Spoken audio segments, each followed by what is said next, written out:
Have you ever poured everything you had into something, only for someone you trusted to destroy it all with a single, ruthless move? Imagine working your whole life to build something, only to have someone tear it down because they thought they could get away with it. That's exactly what happened to me, and what I did next changed everything. My name's Tyler, I'm 32 years old, and I manage a small team at a tech startup in Denver, Colorado. My daily life?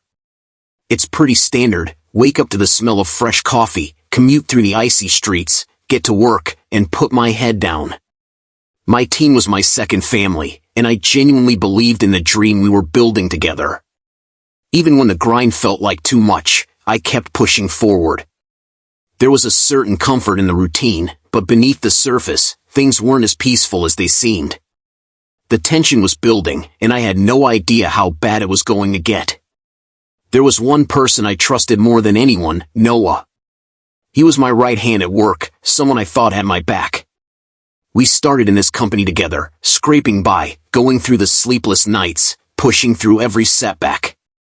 He was the first person I'd call when I was struggling, and he was there when I made my first breakthrough. We shared everything, ambitions, fears, dreams.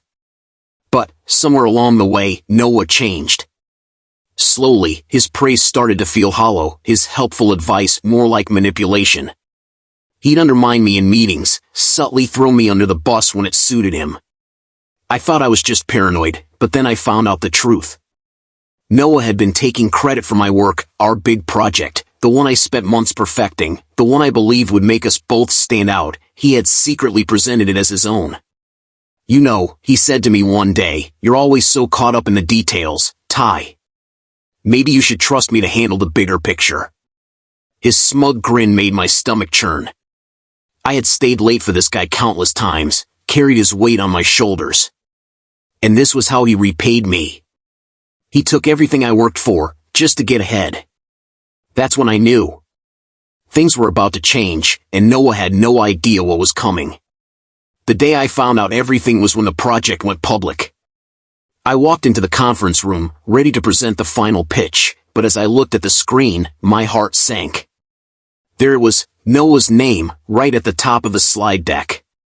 It wasn't just a mistake, it was deliberate. He'd taken my work, the countless hours I had poured into it, and passed it off as his own. "Noah," I said, voice shaking. "What the hell is this?" He turned, a fake look of surprise on his face. "What?" "It's just a project, Ty. I thought you'd understand." I could feel the blood draining from my face, my hands shaking, but I didn't let him see it. I just stood there, fighting to keep my composure. His betrayal hit me harder than I thought it would. It was more than a job. It felt like everything I had worked for, everything I believed in, was slipping away. It was in that moment that I decided, I wasn't going to let this slide. I didn't confront him right then and there. That would have been a mistake. I knew Noah would want a reaction. He thrived on chaos. So, I waited. I went home that night, sat at my kitchen table, and mapped everything out.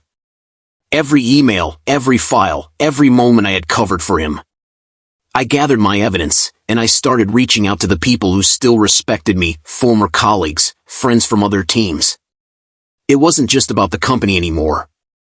It was about showing Noah who he'd underestimated. It took weeks. I stayed calm, every step measured. Noah kept calling, texting, trying to apologize, but I didn't respond. I let him stew in his own guilt. And then, the moment came. I had enough to expose him. It wasn't just a personal decision, it was a calculated move. I walked into the CEO's office one morning with a folder full of evidence. I didn't say much. I didn't need to. The documents spoke for themselves. Noah had been sabotaging me for months, and I was done.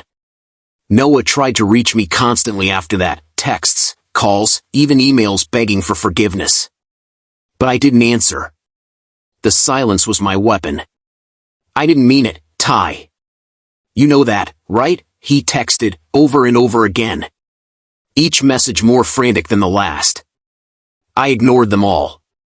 It was during the company's all-hands meeting when it all came crashing down. the CEO read out the findings from the investigation into Noah's actions. He had been found guilty of multiple breaches, and to everyone's surprise, I was promoted on the spot. The look on Noah's face as he realized what was happening was priceless. The entire room fell silent as the CEO announced that Noah's position was being eliminated effective immediately, and I was now stepping into the role he'd fought for. It wasn't about revenge.